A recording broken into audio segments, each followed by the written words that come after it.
Hello, and welcome back to the Blaise XPerience once again. I am your host, Derreck, as always, and today we have a very, very special podcast to do. This is our first ever bonus Patreon podcast. So basically what this is, it's a podcast that we're doing as a bonus for our Patreon members. Every month we do one bonus Patreon podcast. This is the first one we're ever doing for this.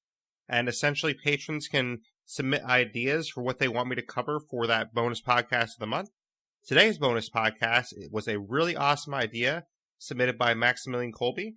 And today we're going to be talking about my top 10 games all time. So this is going to be a really fun podcast. I had to really think long and hard about this one when I went through my list. And there's a lot of games on here that are actually fairly old games. So, you know, it might surprise you, might not. But there's not a ton on here from the recent days. But there are some in there. I will announce as well that this will be exclusive to patrons for the first 2 weeks, and then after 2 weeks, I will be releasing this on the main feed of the podcast where everyone can hear it. But just keep in mind, if you're hearing this 2 weeks later, this is probably going to be the only bonus podcast that actually makes it to the main feed.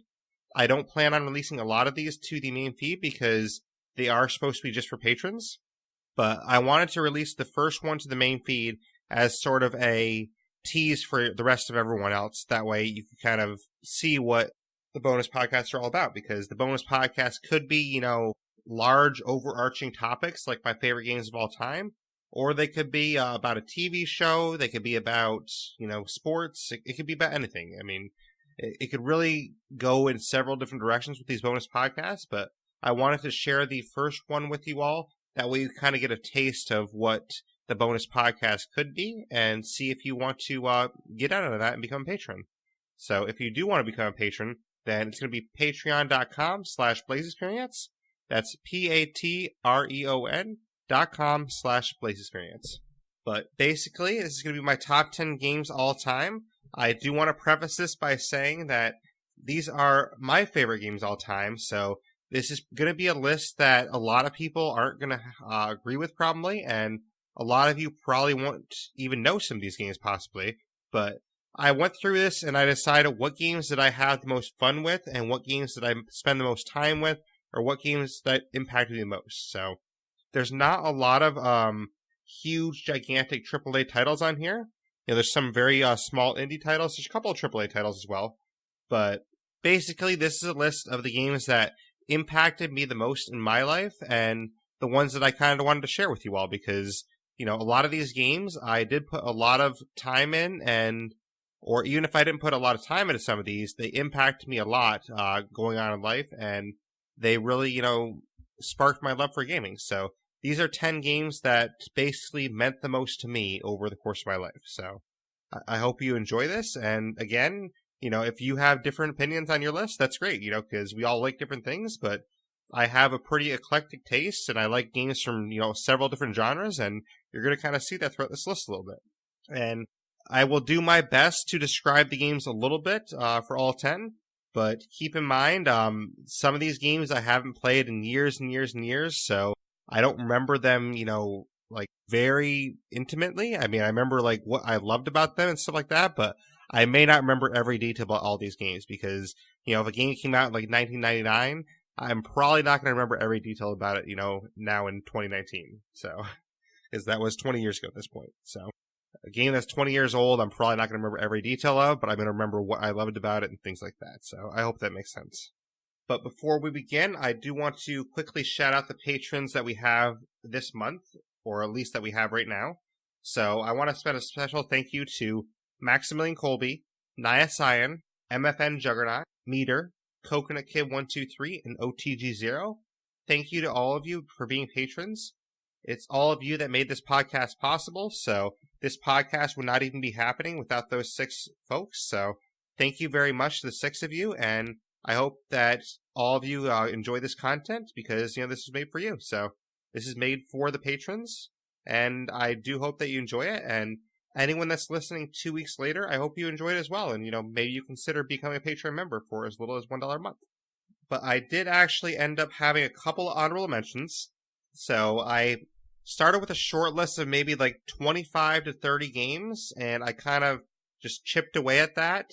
and I deleted them. I got rid of them. That way, the games that I wasn't going to include in my list, then they would be out of sight, out of mind. So I started with about 25 to 30 games that were like, maybe I'll include that. Maybe I'll include that one.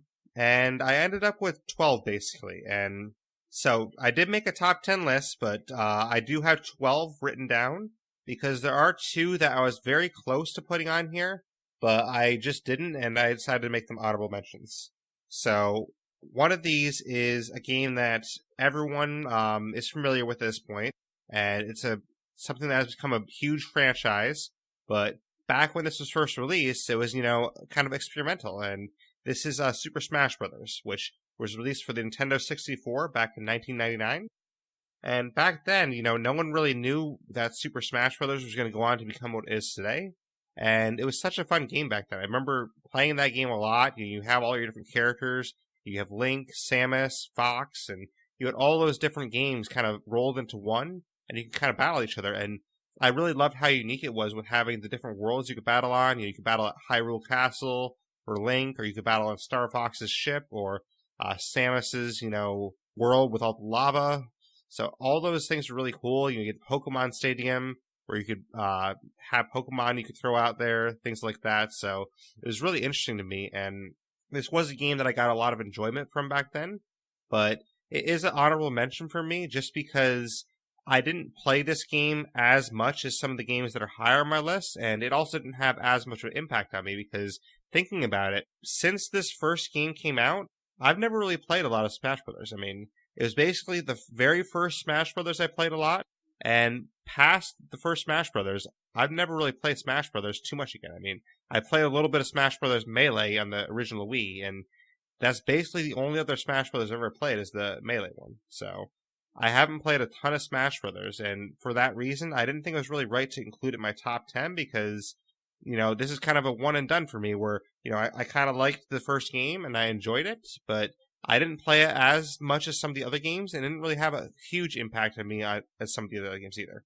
And the other game, similarly to Super Smash Bros., it was actually released on the N64 as well, and also came out in 1999, which you're going to find a lot of these games on my list did come out around that time, because around that time was when, I was growing up, and that's when I was actually, getting into games. I was first discovering games, so I was really into the gaming scene at that point, and not that I haven't been since then, but basically around that time is when I had a lot more time in my hands to play games. Nowadays, I don't have enough time in my hands, so I basically play what I can. I have to be very choosy about what I can play because I have a lot of other things going on in life. But back then, I had not much going on. I mean, so I basically just was playing games, whenever I get the chance, and I got the chance a lot of times. So I put a lot of time into games back then, so you are going to see a lot of games on my list from around that time. But this other game that was on the N64 in 1999 was actually Pokemon Snap. And this is probably one that might surprise some people, but I was a Pokemon player back in the day, and I did play it on the Game Boys and things like that. But while I enjoyed those for a time, it was kind of like a phase for me, and I kind of grew out of that phase. But Pokemon Snap was actually a game that I think I enjoyed more than just like part of a phase because it was very different and very unique. And the reason for that is it's not a general Pokemon game where you're going to catch Pokemon and you're going to, fight all these battles with different people. It was actually very different in the sense that you actually took pictures of Pokemon. So anyone that didn't know this game back in the day, basically what it is all the Pokemon were in a sort of world or a map, and you go around this little cart and you take pictures of Pokemon, and you get scored based on how good your picture was. So you have to try and take perfect pictures of Pokemon, and some of them, in order to get them to turn around or something, you have to, throw gas balls at them, or you have to throw something at them to get them to turn around, or you have to do something different, and sometimes you have to try and wake them up, or different things like that. And it was really interesting because you have to try and get the best pictures you can of all these different Pokemon, and you have to try and take as many pictures as possible and have a score with that. But I thought it was a really interesting concept back in the day, and it was something I really enjoyed because there's not a lot of games you see like that where you have an already known franchise, but then you're thrown into the world where, oh, all right, now take some pictures of these, and we're going to see how well you do with these pictures. So I definitely get that, it wasn't for everyone because not everyone likes that experience, but for me, it was something different at the time that I really enjoyed because you can go around, learning about these different Pokemon if you wanted to, or you could go around your little cart and take pictures of the ones that you like the most, or whatever you wanted to do. But it was really fun to try and get pictures of all of them and try to do better with that because you might get one out of frame, or you might get one that was too low on the frame, or you might get one that was sleeping. So to strike, to get the Pokemon to strike the perfect pose or to get the frame perfect, it actually took a little bit of skill, and you had to, kind of work around that a little bit. So it was something very interesting and very unique for me, and that's why I wanted to give it a shout out as honorable mention. And I would say that this is the one that was probably closest to making my list because this did, I guess, have a little bit more impact on me because it was so different at the time. But it did not make my list. It is honorable mention. So, basically, since that time, I haven't ever really played Pokemon or Yu-Gi-Oh! Or anything like that. That was basically, kind of like the end of that fad for me. But, back then I was into that fad a little bit. So, I apologize if anyone doesn't like that kind of stuff. But, back then it was just kind of a thing and it was what it was. So, but that's my story with Pokemon. So, but number 10. So we're actually getting into our actual list now. And number 10 is a game that was actually on PC for me. Yes, believe it or not, there was a time I did play a couple of PC games. So even though I'm an Xbox guy through and through, there was a time I was playing PC games. And obviously the N64 was before Xbox. So basically before the original Xbox, the N64 was my go-to. N64 all the way. That was my console. And then when Xbox came out, it kind of became Xbox for me. But there was actually a time I played a couple of PC games, and there are a couple of PC games that really resonated with me. And I honestly can't remember the name of the game, but there's actually one that I want to give a shout out to. There was a robot game back in around this time of the early 2000s.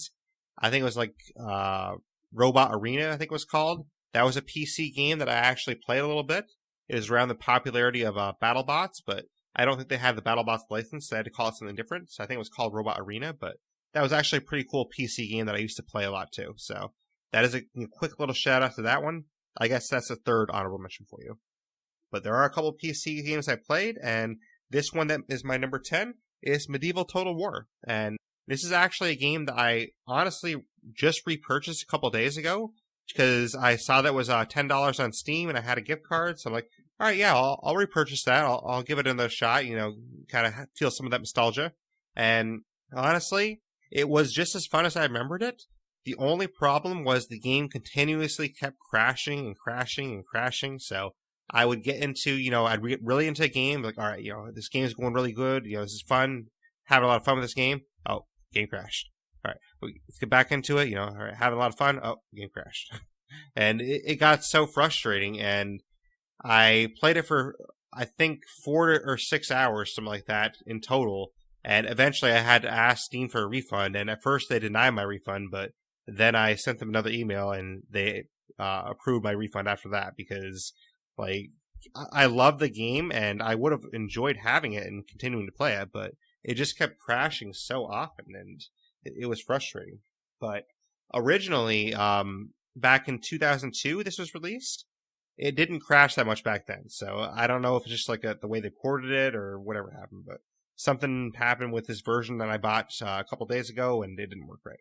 But back in 2002, that's when we had the big boxy old desktops, and you had them, in one little corner of your house. It was like these giant boxes, and computers definitely don't look at that nowadays. But back then, it was a really cool game for me. It was my first excursion to Total War.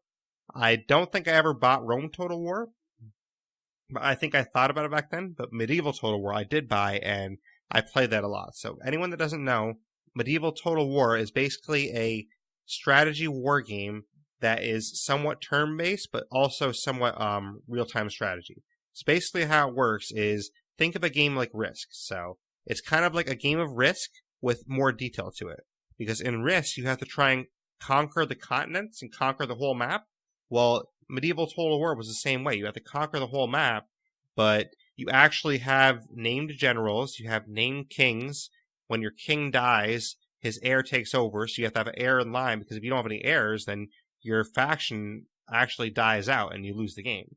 So you actually would have to have heirs in line to the throne, and they would take over your army for you. But kind of like Risk, you take over little territories, you move armies into the next territory, you can move armies back and forth.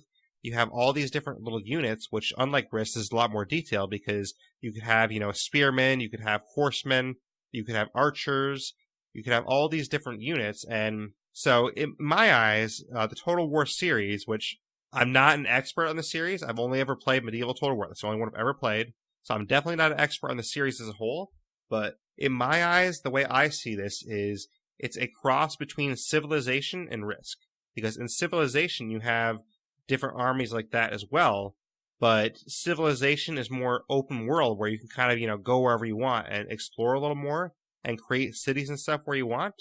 In Risk, obviously, there's no cities involved, but you have a structured map and there's borders for each structure. So you kind of take over a new territory. So to me, Total War is kind of a cross between those where you have a structured map, you're trying to take over the whole map, but in the middle of this, you have cities that you can actually build in each territory. So basically each section of the map, you have a new city or a new, principality, whatever you want to call it exactly.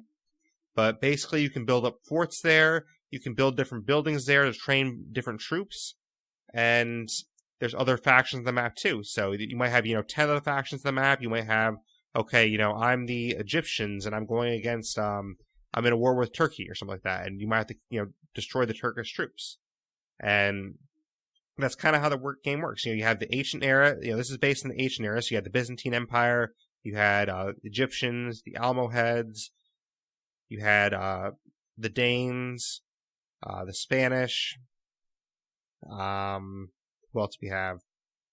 Turkey, I think I said already.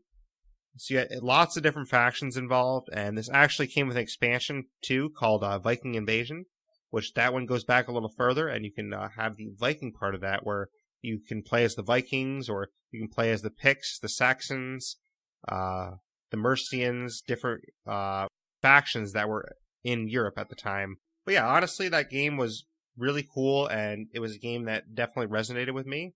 And it was nice to kind of, feel some of that nostalgia again a few days ago when I had the game. But unfortunately, it was crashing too much. But it's a really cool game. And basically, for me, I never played the game the way it was intended to play.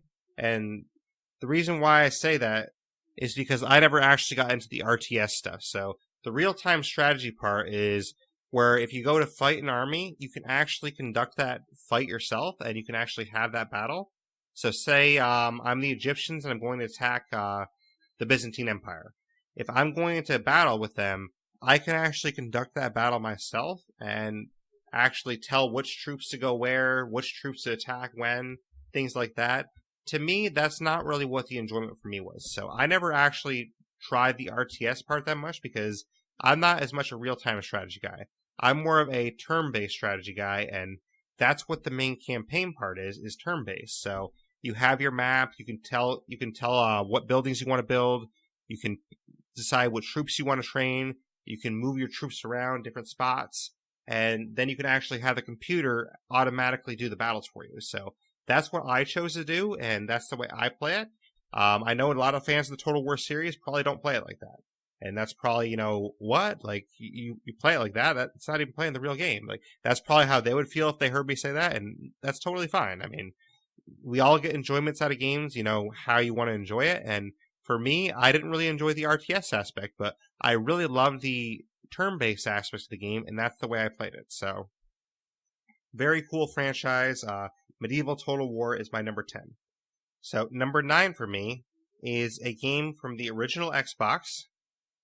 This was released back in 2002, and that is a game called State of Emergency. Now, this game is honestly on my list just because of the nostalgia for my time with my family, honestly, because this is a game that I used to play with my two brothers a lot, and we all really loved jumping into that game together and kind of playing the multiplayer modes of that, the local multiplayer, and that is honestly the main reason this makes my list, because the campaign and the single player State of Emergency, I was never really a big fan of that, because basically this game, You're facing the corporation, and you're trying to take down the massive corporation. You're kind of being a rebel, essentially, and you have different guns you can pick up. You can fight these, guys in black suits that are the corporation guys. And there's different maps. There's a mall. I think there's East Village. Different things like that. So there's different maps you can go to. Not too many, but there's I think 4 to 5 maps in the game. And basically you go to these maps. You take out the corporation. You kind of fight them. And that's kind of the main story of the campaign as far as I got it. I never really played too much of the campaign. But what I did like was the multiplayer, which had different modes, where one of the modes in multiplayer is you have to try and survive the longest. So basically it kind of floods the maps with, these corporation guys and guys that attack you. You have to try and survive longer than your friends do. So, you're all on the same map, but your friends are getting attacked. You're getting attacked. You have to try and do your best to survive longest, which is pretty cool. There was time modes where you had to score the most points. There's modes where you actually face the other players, so there's some PvP in it. And honestly, our favorite mode actually was one called Last Man Standing. And this is sort of, it's not really a precursor to Battle Royale because you weren't trying to be the last one standing, but it had the same concept a little bit because basically what it did is you were on a map with 100 guys in those black suits. They were all the corporation guys, and these 100 guys, you had to try and take them all out within the timer. So it'd be like a 10-minute timer. You have to try and find all 100 guys and kill them all, and then you win as a team. So it's kind of like a co-op team thing. But my brothers and I, we used to make our own little competition out of that within that mode. So we would, work together to try and kill these 100 guys, but we would have our own competition in it where the one that kills the most guys out of us is the, ultimate winner. So it was really fun, and it was something that we just kind of jumped into together to have fun together. And it's honestly not the best game in the world, but it's a game that really resonated with me just because of the time that I actually got with my brothers and the time that we actually spent together playing that game and enjoying it. So there weren't a ton of games that we actually got into together, and this is one of the ones we did. So that's why I kind of made my list, because this is kind of a staple for us to play together. And that's really the main reason it's on my list. But I mean, there were some decent characters in there, but they're pretty badly stereotyped, honestly. I mean, there was different races in there, and they kind of stereotyped pretty bad, in my opinion. But it was still fun to play the different characters. My brothers and I, we all had our characters we stuck to. I stuck to a character named Spanky, and yeah, I know, weird name already, right? This Spanky guy, I guess he's like a gang member. And then, one of my brothers had this skinny guy, and then another one had this buffer looking guy. So we stuck to our characters, but the characters weren't really the best, and it was more just, the multiplayer was kind of fun to enjoy on a local standpoint. But moving on, number 8 on my list is actually sort of 2 games, and the reason why is because both of these games came out around the same time, and I can't really pick which one I would like better because I kind of enjoy them both. So number 8 on my list is Mario Party 2 and 3 on the N64, and number 2 was released in 1999. Mario Party 3 was released in 2000. So basically, they're only a year apart, and I like them both a lot. And honestly, I never really was a Nintendo player after the N64. So I never owned a Wii. I never owned a GameCube. I never owned a Wii U. I still don't own a Switch. So ever since the N64 went away, I haven't owned a Nintendo console since. So this was my final Nintendo console, and I always really loved Mario Party, and I would still play Mario Party today. It's probably one of the only Nintendo games that I kind of wish I could play at Xbox, because that is a super awesome franchise, and I love playing Mario Party, and this is a really fun game. And if anyone doesn't know what it is, I'm sure you do because they've continued the franchise since then. But basically, Mario Party is a game that takes characters from Mario. So you have Mario, Luigi, Waluigi, you have Toad, all these different characters, and basically you take these characters and you play in a game board that's kind of like a story to it. So you play in these different game boards. There's different maps you can go on, and you move throughout the spaces. You hit a little dice block above your head, and this dice block tells you how many spaces you move. So you jump, you hit a dice block, it might say 7 spaces. So you go 7 spaces, and you try to collect coins or points. The one with the most points at the end of the game is the winner. But in future renditions of Mario Party, they actually had stars as well. So you had to have the most stars, which actually put you in the lead, and then points were second. So I think points or coins. I can't remember exactly which, but basically it went by whoever has the most stars. So say you had 2 stars you collected on the game board, then after that it would go, okay, who has the most coins? So basically the leader would be the one with the most stars, then it would be the most coins, and so on. And at the end of the game, they did award some bonus stars for things like who won the most mini games, who traveled the most spaces on the board, different things like that. But basically, after every person in the game, whether it was AI or local multiplayer, whatever it was, after everyone took their turn, there would be a minigame. And essentially, in this minigame, you could actually earn more stars. You could actually earn more coins. And basically, these minigames, they'd be little quick games. They take, anywhere between, I think, 5 to 10 minutes, not really that long, but they're little fun minigames. And some of them be like, okay, here's a rocking platform. Who can stay on this platform the longest? Or some of them be, who can solve this puzzle first? There's little different mini games that were all very different and also very fun. And I really loved that. And there was also mini games where you could actually, there was a bunch of coins wagered up at once. I think they're called battle mini games, where essentially you got challenged into a battle and like half your coins went into the pot, and you could actually gain a ton of coins at once, or you could actually lose a ton of coins. So there's different aspects like that too. But honestly, this is a very, very fun franchise, and a franchise that I still love to this day. And I would still play Mario Party to this day, but I'm just not interested in Nintendo enough. Basically, if I bought a Nintendo, the sole reason I would buy it is probably for Mario Party. And I'm just not interested enough to buy it just for one game. So I probably play Smash Brothers a little bit, but I wouldn't play it a ton. And to me, I'm just not interested enough to buy it for one game, which is unfortunate because I would like to play some Mario Party again. It's a really cool game, and I do miss playing Mario Party. But that is number 8 on my list because it was a very cool game at the time for me, and it was really unique and interesting. And, Xbox has tried something similar, which was part of my list that I was curating from, like 30 games I had on my list.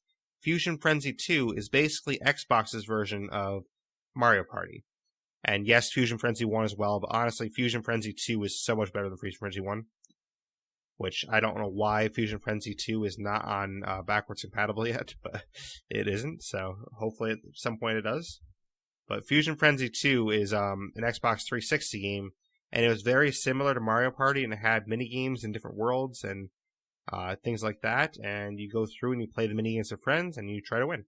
And, at the end of the whole game, the person with the most points or most worlds, they are the winner.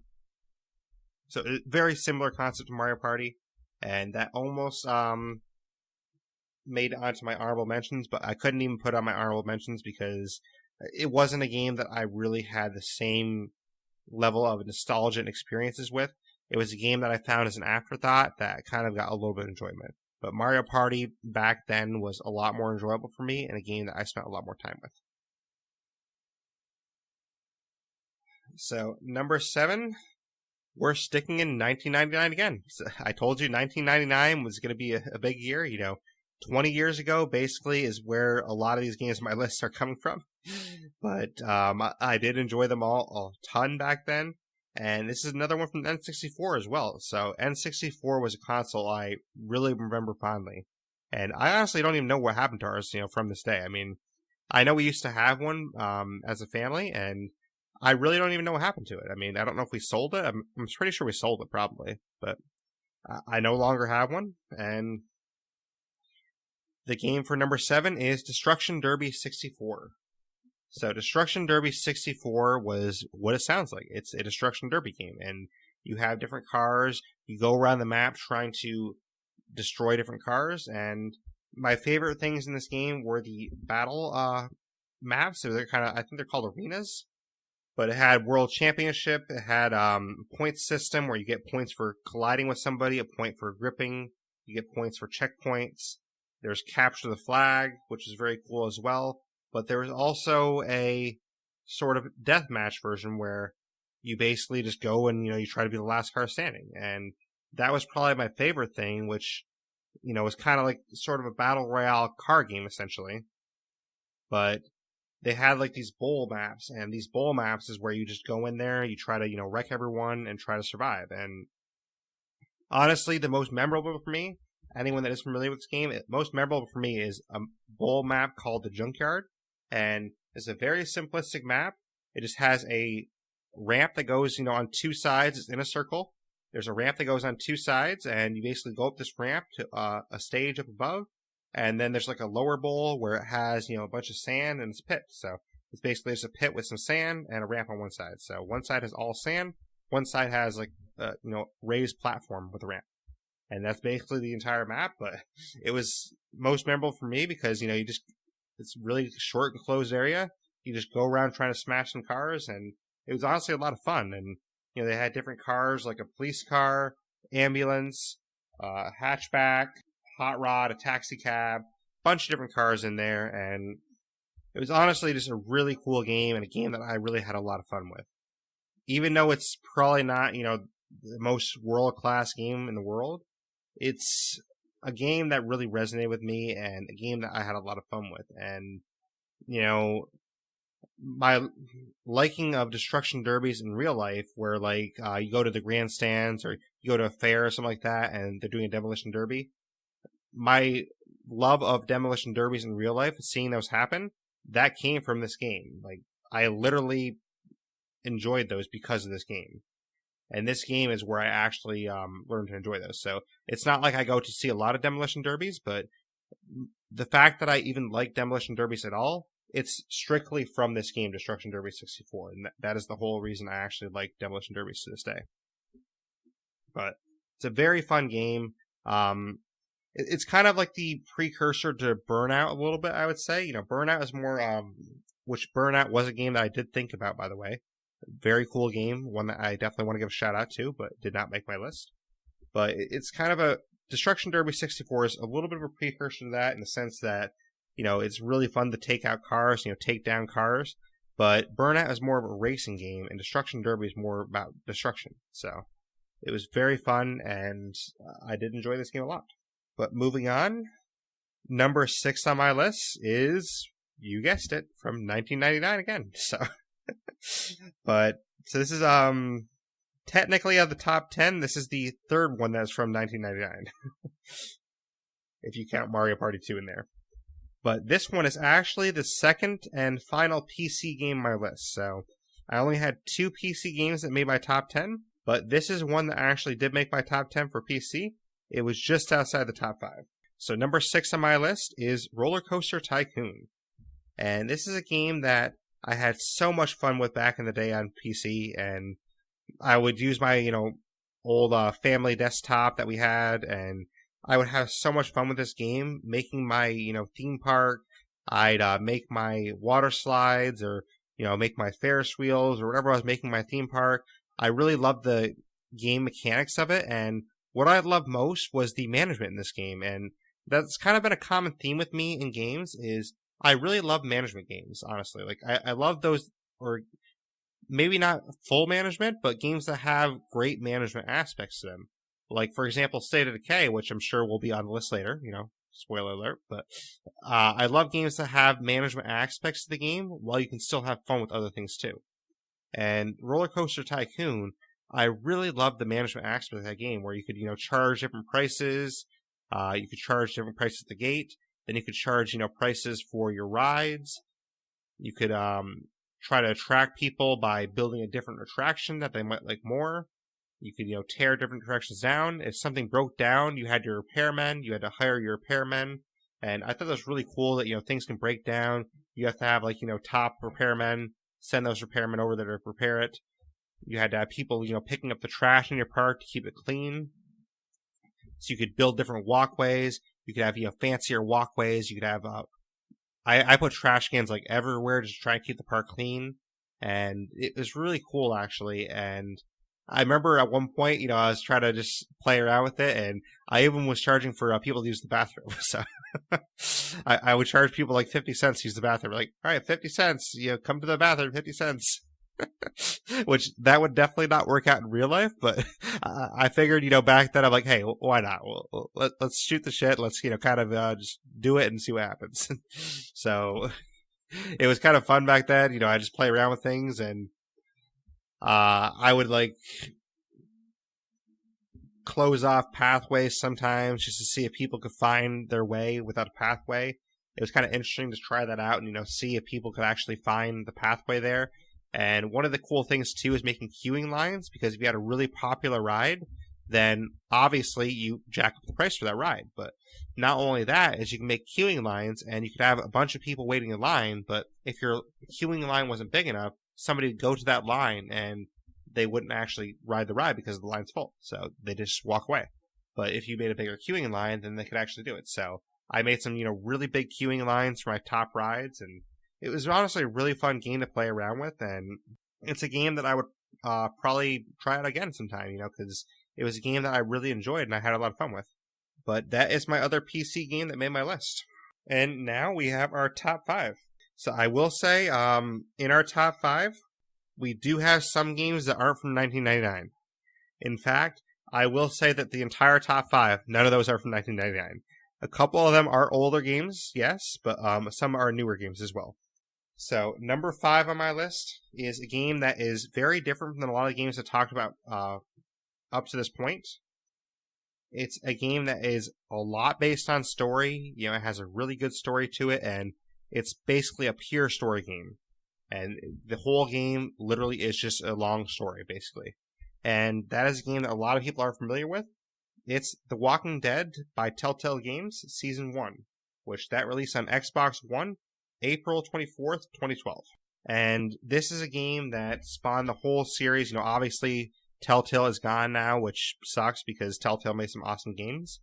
But this was a very, very fun game, and it had a really awesome series. It introduces the character of Clementine. Clementine is such a cool character, and, we have the character of Lee. Lee and Clementine both are such great characters, and they really adapted this IP of The Walking Dead, and they made it something of their own, because none of these are characters that were actually in, the real comic series or the show, except for a couple. We had Glenn and Herschel very early on, but they were barely in there. And it was very awesome to see, this different world and get to experience that yourself, because this is something that was very different at the time, where you had episodic adventure, which episodic adventures in itself were very unique at the time, where back in 2012, you weren't seeing a lot of episodic games.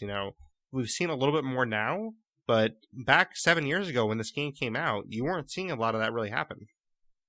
And Telltale kind of developed a great formula that was very interesting, where you have these dialogue choices, and these dialogue choices do matter. So you'd say something to someone, and it would actually matter later on. Or you make some critical choices where, you make a choice one way, somebody dies. You make a choice another way, somebody else dies. And you really had to be put on the spot there. And that was something, really awesome aspects of this game for me, is you get put on the spot and you have to make a choice right then and there. And that choice is going to affect you later, but you don't know what the right choice is now. So it really puts you into that world where you're having to make a split-second choice, and you don't know what the right choice is, but you just have to go with your gut and, well, I think the right choice is doing this. And then later you find out, oh man, doing that choice, led to this, and now I have to deal with this situation. So it was really well written back then, and yes, I know that Telltale Games went off the rails in the later years, but at this point in their series, The Walking Dead Season 1, this was, right at their height, pretty much. I mean, they had some other great games come out as well. Game of Thrones, for example, their Game of Thrones game, I'll always, go to bat for that. Their Game of Thrones game was awesome. But they had such great writing in this first game, and the story was so cool and so unique, and it was actually, a big twists and turns in there. I won't spoil the series in case anyone hasn't seen it, but season one, you have some very big twists in there towards the end, and it really is unique, and it has a great storyline that for you to follow. So this is a game that I will always cherish, and that is number 5 on my list. So now we are at the top 4, and I will say 3 of these games at the top 4 are games that I spent more time on than any other game in my life. There's one game out of this top 4 that I didn't spend. Actually, to be honest with you, probably these top 4 would probably be at least 4 of the top 5 games for time I spent in my life. There's one of them I don't think I spent as much time on, but we'll get to that though. But number 4 on my list, I definitely spent a ton of time on, and this is a game that is a single-player adventure that you couldn't play with friends, and that is honestly the main reason it's my number 4, is because it didn't have any co-op aspects to it. And I do like a lot of co-op where, I like the option, really. I like the option to be able to play by myself and have fun by myself, or, involve some friends too and, enjoy it with friends. This game didn't have that option, and this is Elder Scrolls V Skyrim, which was released on the Xbox 360 in 2011. But Skyrim is a classic game, and even though it didn't have the option to play with the friends, it was such a good game, and it really enthralled you in the story. There's so many different quests, so many different storylines you can go around in Skyrim, and it was perfect because you could build your character the way you want, and you could really enhance your character. You could level them up in different aspects. The graphics at the time were, amazing. I mean, obviously now the graphics probably aren't the greatest, but at the time the graphics were amazing, and you could fight dragons. You could, do different guild quests. You could do like the Thieves Guild. You could, join the Dark Brotherhood. You could be in part of the Mages Guild. You had the main Civil War storyline. And then, of course, you had your, Dovahkiin storyline where you were trying to, deal with your new powers and your new shouts and different things like that. So there was a lot of different, main storylines, but then sub-storylines beyond that too. And it was really interesting to explore that world. The world was so well done with all the different towns, all the different cities, and the dungeons you can go into, the different things you can collect, like the ancient artifacts, and there was the Dragon Priest. You collect the Mask of the Dragon Priest, and there's so many different aspects of this game, and different items, different things you can make. I could go on forever about how many things are actually in this game. Like, they did such a good job by Bethesda in making a game that will last you hours and hours and hours and hours, and you could still get more out of it. I mean, I haven't even gotten everything out of it either. Like, I put a lot of time into this game, and there's still so much of this game that I never experienced, and I put a lot of time into it. So that's the craziest thing to me is, unlike the rest of the 10 games on my list, this is probably the game that you could put most time into and still have more to do. The other 9 games on my list, you could probably, exhaust most of the content in the game in a reasonable amount of time. Skyrim is a game that you could put, 300 hours into Skyrim and still have more that you've never seen before.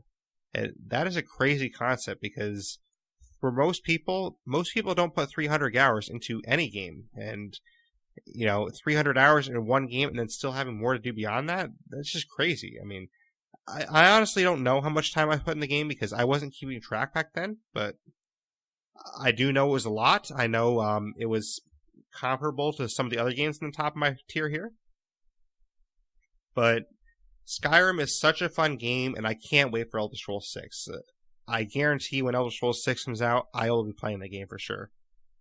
And again, like I said, the main reason it's number 4 for me is mainly just because I couldn't enjoy it with friends, it's not really a game that you can talk to, oh, hey, did you see that dragon over here? Or did you do this? Like, I know Red Dead Redemption 2 is kind of in that same sense where until the multiplayer came out, you just experienced the story and you kind of talk to your friends about it a little bit. But to me, that's not really the type of experience that I like to share with friends as much. I like to share experience with friends where you can actually be there together doing the experience. Not, oh, I talked to my friend about what I did last week in this game and he had, this experience in it. to me, instead of like the water cooler after you play aspect, I would prefer to play in the game with my friend and experience it at the same time together and have those experiences together. So that is kind of why it's number 4 for me, just because I didn't have that opportunity. But hopefully in 6, we do have that opportunity. I know they had Elder Scrolls Online since then, so we'll see if that's an opportunity in the future.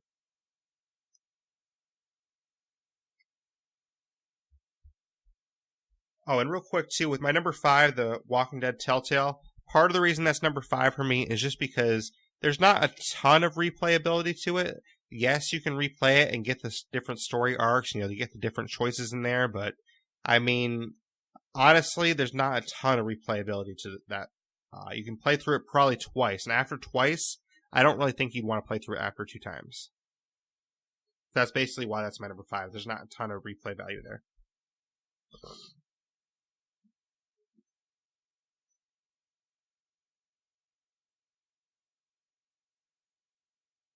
All right, number 3 on my list. We're at the top 3 here. And number 3 is a game I've talked about before. In fact, I've talked about it quite a lot. It was released on the Xbox One in 2018. Yes, we're talking about State of Decay 2. So, State of Decay 2 is my number 3 game all time.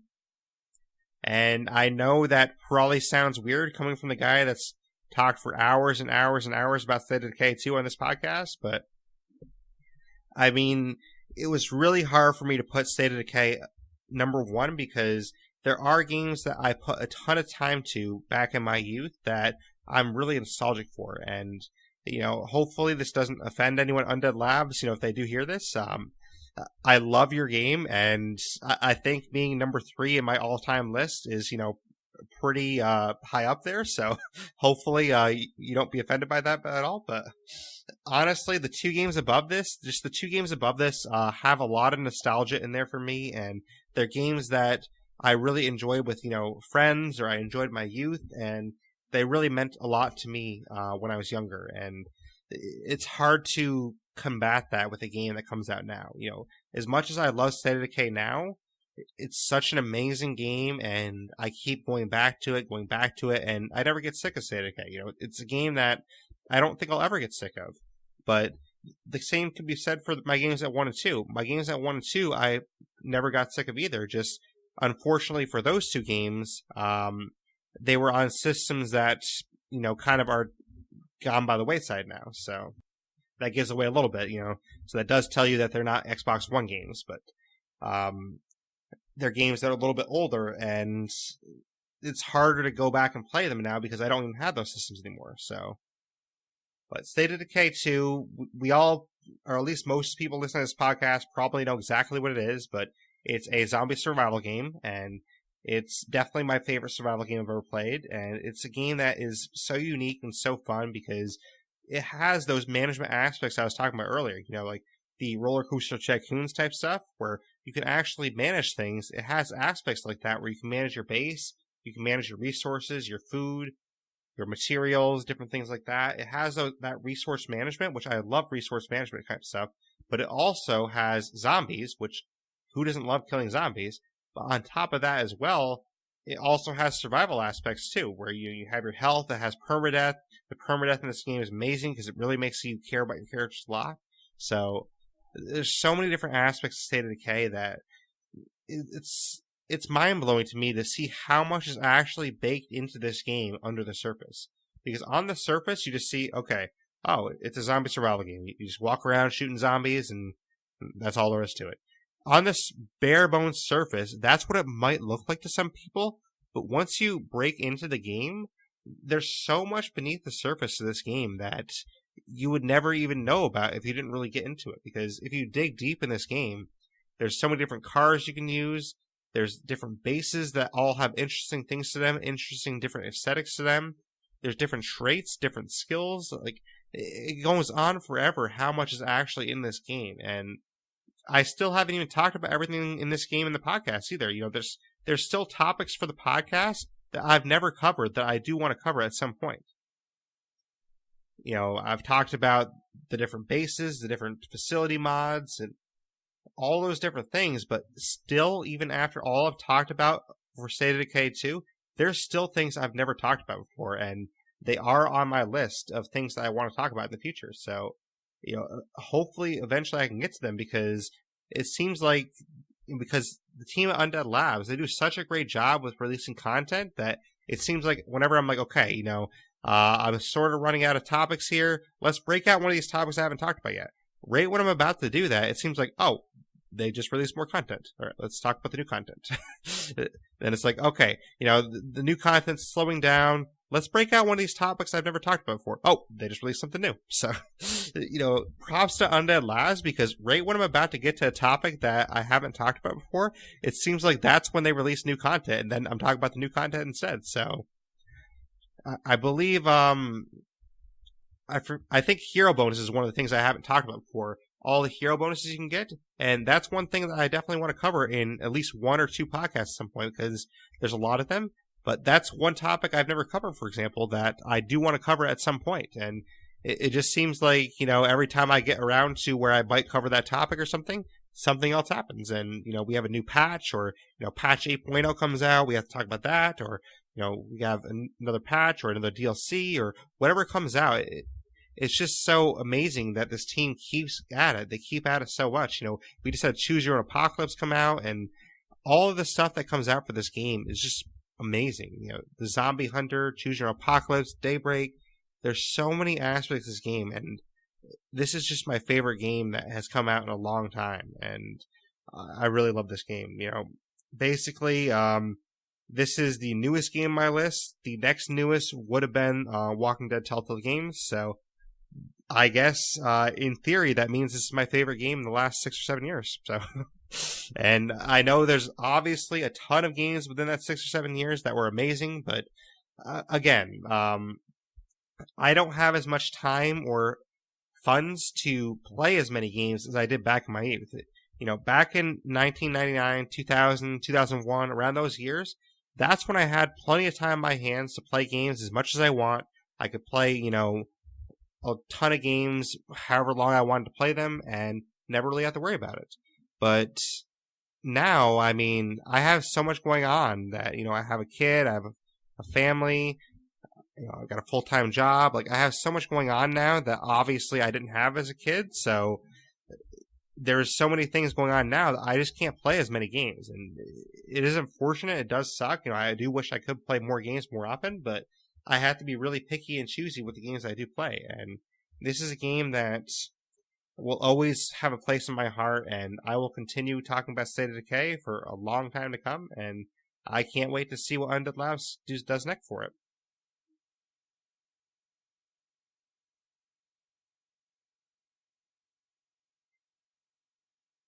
But moving along, we do have two other games on our list. So, number 2 is my last game from the N64 era. And believe it or not, this is actually the oldest game on my list, technically. This is a game that was released in 1997, so this does make it the oldest game on my list, 23 years ago. And that would be Diddy Kong Racing. So, I don't know if anyone remembers this game, but Diddy Kong Racing was a very unique game that is so much different than Mario Kart or any other racing game that ever came out. It had such a unique adventure story mode that was really well built, where you could actually go around the world, you could, experience these different tracks and go through these doors, and you had these boss battles. You could fight a rhino, or not fight a rhino, but you could race a rhino. You had to try and, beat all these bosses. You had to take down the evil whiz pig, and you had all the cool characters. You had, Conker, Diddy Kong. You had the tiger. I can't remember all their names, but you had a turtle in there. A lot of really, really cool characters that made the game very fun. The tracks were all so unique. They had so many different unique tracks that were all very awesome. They had very unique music. The music was amazing as well. You had items like you could do in Mario Kart where you could shoot, balloons, where you could shoot rockets, you could, drop oil spills in the track. They had multiplayer modes where you could have a battle against your friends. So you had battle maps as well where you could, battle for the most coins. You could battle for last one standing, those type of matches as well. but playing multiplayer with your friends is amazing too. You could have, I forget how many races there was per game. I think it was either 8 to 12, somewhere around that range. So you had 8 to 12 races on a track, but you could play against your friends, which is awesome. But honestly, the story mode was really what drew me in here. I mean, the adventure story mode of this, for a racing game to have this good of an adventure story mode was so unique to me. And the fact that you could drive around the main world and actually go find these different tracks and things like that, where you can actually drive through the doors, experience these new tracks in different areas. It was really unique to me where you could actually go around, experience the world, just enjoy it a little bit. It wasn't open world by any stretch, but it was enough of an open world that it made it really fun. And in this game, which is very unique, that it took other games a long time to duplicate, is you could actually race with different vehicles too. You could race in a plane, a hovercraft, or a cart, and that was really cool at the time and so unique. To be racing in a hovercraft against this one boss. I think it was like a seal or like a giant seal or a giant walrus or something like that. And it was really unique where you race in a hovercraft against them. You have to beat the boss and you have to try and take down the boss to get to the next area, things like that. But the boss battles were so fun because you're racing like this giant animal and you're in this like, little car and you have to beat them to the finish line. And that in itself was awesome. You had to all these different races where you had to try and come in first place to unlock the next thing. So I don't really know what to say other than this is my favorite racing game all time. It is such a good game. I would buy it again in a heartbeat if it ever came to Xbox or anything like that. Honestly, I would even consider buying an old N64 just to play this game again because Diddy Kong Racing was such a unique game to me, and I love this game to bits, and I still think of it today, and it's a game that I would play again over and over again even today. So Diddy Kong Racing all the way, such a fun game, and Mario Kart was in my 30 game shortlist to possibly be, on there somewhere, but Diddy Kong Racing, in my opinion, is way better than Mario Kart, and it is a travesty that Diddy Kong Racing never got a sequel. Like, I'm still upset to this day that Diddy Kong Racing never got a sequel. I would love a Diddy Kong Racing 2. So, Rare, if you ever stop with Sea of Thieves or, Microsoft ever wants to put you on something else, please, Diddy Kong Racing 2, I'm all there for it. Let's have some Diddy Kong Racing 2 come to Xbox. Let's do it. So hopefully, one day they do that, but it sounds like Microsoft's probably going to keep them on Sea of Thieves and stuff for a while. But I hope, beyond hope that Diddy Kong Racing could come back in the future. So we'll see. They technically remastered it once for Nintendo DS back in like 2007, I think, but I mean, I was never much of a handhold player. I'm more of like, a sit down at your TV console player, so I was never too much in the handhold thing. I had a Nintendo Game Boy Advance SP, which was the last handheld I ever had. So that is where my handheld experience ended. That was like the little flip game console that like it would fit, nicely in your pocket. It was very nice and unique, compact, and it had the latest screen at the back. So that was the last handheld console I had, which is a long, long time ago. All right, and then there was one. So one game left on the list, and this game is probably a game that I would honestly say I put more time into this game than any other game in my life, and that's part of the reason why it's number one. This game was so unique, and this is a game from the original Xbox. It released on Xbox back in 2002, and this is a game I still own the disc for today. I don't even have original Xbox anymore, but I love this game so much that I kept the game disc even though I don't have an Xbox. Imagine that. I have the game disc sitting here at home. I have the disc in a closet, and I can do nothing with it because I don't have an Xbox. But I love the game so much that I could not sell this game. I'm like, all right, I'm keeping this game disc. I don't care. I'm keeping it for the memories. But this is a game that actually started out as an arcade franchise and then made its way onto consoles.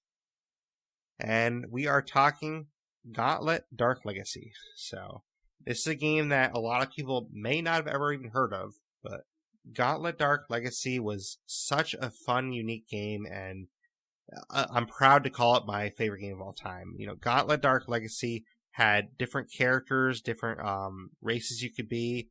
You could, well, I guess not races per se, but races in the sense of it had different character types, I guess I should call it.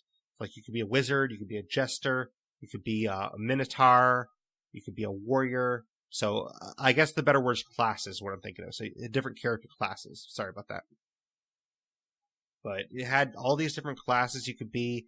Some of them had better armor, some of them had better speed, better magic abilities, and despite what I usually play today, I actually played the mage, so I was really good at magic and stuff. And each of these characters actually had their own unique abilities. When you get past level 25, it unlocks an ability for this character, and then when you get past level 50, it unlocks another ability for the character. But of course, I probably haven't even said what the game is exactly yet, right? So, basically, Gauntlet Dark Legacy is. I've heard it had been described as the Dark Souls of its time. I think that's a fairly fair comparison. I mean, I've never played Dark Souls, but I know Dark Souls is supposed to be like this ridiculously hard game, and Gauntlet Dark Legacy could be very hard at points. And with Gauntlet Dark Legacy, I mean, you had all these different stages you had to go through. So you'd have like 5 different levels, and then you'd have a boss level. And every one of these levels, took a long time, and there's a lot of different unique enemies in them. So you'd have like different regions of the world where you might have a snow region, or you might have like a swampy region, or you might have the dream world, where the dream world had different enemies. And every region you're in, it has different enemies you have to fight. And they did a really good job with varying the enemies. But not only that, the boss fights in this game were so cool and so unique at the time. You had to fight a genie, you had to fight a spider, and you had to fight a lich, a demon. You had to fight this plague fiend, which is like it's sort of like a science experiment gone wrong. Is the best way I can put it. You had to face a 3-headed chimera. You had to face a dragon. So many different really interesting bosses, and every boss you had to face Yeti too. Yeti was really fun boss fight too. But all these bosses you had to fight, they all had different tactics they could use. You had to go get around those tactics. You had to level up your characters and try to use your special moves on them, because every character had a special sort of attack you could use. And the fighting controls in this game were actually pretty simple. You had a fast attack and a slow attack, and then other than that, you had like potions you could use. You also had your special attacks, but for the most part, it was pretty simple controls, and that's one of the things I liked about it too, because this did start as an arcade franchise, and I liked that arcade feel to it, where the controls to it weren't that difficult, where you had just a couple buttons to use. You had to use your brain, get some tactical advantages there. There was traps on the ground. You could step on these traps and take more damage. So you had to work together as a team. It was co-op, and you could have, I believe, up to 4 players in co-op with you. So you had to work as a team and, take down these levels. And this is a game that I did end up playing with my brothers a lot. I also play with friends locally a lot, and this is a game that I really enjoy playing with my brothers or friends, and we all had our own characters. My character was the mage, and then I started making a backup character as Minotaur. And that's one of the cool things of the game too, is you have a lot of replayability where there's all these different characters. They have different, abilities and stuff they can use, and it's fun to play through as different characters and try those as well, because the levels were so dense and so packed with content, in my opinion, and the levels were so fun to play because a lot of these levels, you could actually get lost in the levels. There's different ways to go and things like that, and in those levels, they had different treasure. You could find, some characters even could get you more treasure. Like, I think the Jester, one of his abilities, actually granted you extra treasure. So you can get treasure, and you could find different items, things like that. But these levels were so dense and so vast and unique, at least the way I remember them, and they were a lot of fun to experience. And it kind of has some sort of twist at the end, too, in my opinion, where you have to beat all the bosses to get to like a final boss fight, sort of. But you actually had to beat that final boss fight, which you thought was the final boss fight, and then after this final boss fight, you're still not done. there's these things called runestones that are hidden throughout 12 different maps. So out of the entire game, there's 12 different maps that the runestones are hidden, and you have to find these 12 runestones. And then if you find all 12 runestones, you can go to a boss fight that is after the final boss. So there's still different content after that. And then even after that boss fight, there's still other content. So they packed so much content in this game and packed so many different things. And you have to find the runestones, you have to get the shards to go to fight this boss. There's so many different like extra boss levels and stuff like that this was such a unique and fun game. And Gauntlet Dark Legacy will always, always hold a special place in my heart as, one of my top 3 games all time, no matter what. I mean, right now, I'd say it's my number 1, but, I do leave room for in the future, maybe something to overtake in the future. But right now, it's still number 1 for me, and I can't see it ever falling below 3 for me. It's a game that I love so much in the original Xbox, and I think the fact that I kept the disc to this day, even though I don't even have an Xbox anymore, like, I do not have an OG Xbox, and I still have the disc for this game. I think that does say something, at least, because I would not let this disc go, even though I don't even have the Xbox anymore. Like, this game was so important to me, and so fun, and I could probably talk about it for another hour, like, just how much fun I had with this game, but it was so unique and so fun, and it was really a amazing experience with how well these levels were built. Like, these levels all had different types of enemies. When you face the genie boss, like, his whole realm, because there's 8 different realms, and his whole realm has its own feel to it. And the fact that each realm had its own feel to it was so unique to me at the time. Back in 2002, I mean, this is 17 years ago. Back 17 years ago, games didn't have, things as well built as this, in my opinion. Like, there were so many different realms built out. If you're a Game of Thrones fan, think of like the 7 Kingdoms, how different those were. How different the North was from Dorne, for example. This game sort of had the same feel to that, because there's 8 different realms, and you're trying to rescue the 8 realms from the oppressive demon lord, and basically you have to go through all these tasks to rescue the realms from the oppressive demon lord. And these levels were so unique and had, different twists, turns. You had, some fiery realms, some snowy ones. When you face the Yeti, that's like all snow base. And the enemies all go in line with that. And you have your special moves. Everyone has their own special move, which look really different, really cool. And there's unlockable secret characters, like the Minotaur I talked about. The Minotaur is actually a secret character, and he has the same stats and skills as some of the other characters, but he's like, it's basically like a new, unique skin. So, like, for example, the mage has, the mage is good at magic and stuff like that. And basically there's unlockable characters for each, sort of class that have like the same skill levels and same, different, unique aspects, but the skin was unique too. So they had like their own unique skin, and you could play as the Minotaur, and that was really cool too. So, you could go up to level 99 for your levels, and I got my mage to level 99, and I had fun, just taking my friends and my brothers through. I would use my mage, and I would kind of, badass the levels, because, level 99, my mage could kind of take out anything pretty easily. So it'd be kind of fun to, lead my brothers or lead my friends through the levels and, kind of just have fun with them.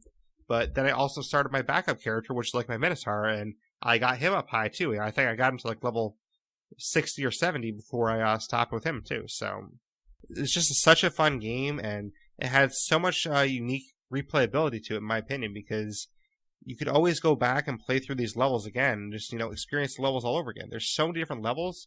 I honestly didn't ever count them, but there's usually like 5 levels before each boss, and I think I can't remember. I think there's like, in total, I think this game has like 15 different bosses, or between 10 and 15. So if you're talking, around, let's just say 4 to be safe. Let's just say 4 levels before each boss, and you're talking at least 10 bosses, you're probably talking around, 40 to 50 levels, somewhere in that range. So it had a lot of levels to it, and each level was unique. So really love this game. Really love the storyline it presented, because the whole time you're trying to rescue everyone from these realms, and I forget what his name is, but there's like this dead ghost like figure that kind of leads you through the game. He's like, you've killed this boss, now you must do this to kind of help save the world even more. And it's really cool how it had a storyline built into it. Just so fun, so fun to see these different worlds, see these different enemies, go through it with your friends or go through it by your own, however you wanted to play it. But it did get very tough too. Some of those battles towards the end got so tough, and you really had to work together to beat them. That is my number one. It's probably staying there for a while, so I do apologize to any State of Decay fans or Undead Labs that didn't make number one for me, but Diddy Kong Racing and Gauntlet Dark Legacy, they're two games that really resonated with me to this day, and I would love to go back and play them again at some point if it was available to me too. Maybe if they ever have an N64 Classic. I'm not a big fan of those, classic consoles, but if they ever made an N64 Classic, I probably have to bite on it, honestly. Like, there's so many games I like from the N64 days that I would probably buy an N64 Classic. And hopefully it has Diddy Kong Racing on there too, because Diddy Kong Racing was their best game, in my opinion. But that is our top 10, so going through the list one more time. At number 10, we had Medieval Total War, released on PC in 2002. Number 9, State of Emergency from the original Xbox, 2002. Number 8, Mario Party 2 and 3, released on the N64 in 1999-2000. Number 7, Destruction Derby 64, released on the N64 in 1999. Number 6, Roller Coaster Tycoon, released on PC in 1999. Number 5, The Walking Dead by Telltale Games Season 1, released on the Xbox One, April 2012. Number 4, Elder Scrolls V Skyrim, released on the Xbox 360 in 2011. Number 3, State of Decay 2, Xbox One, 2018, by the amazing team at Undead Labs. Number 2, Diddy Kong Racing, N64, 1997, by Rare.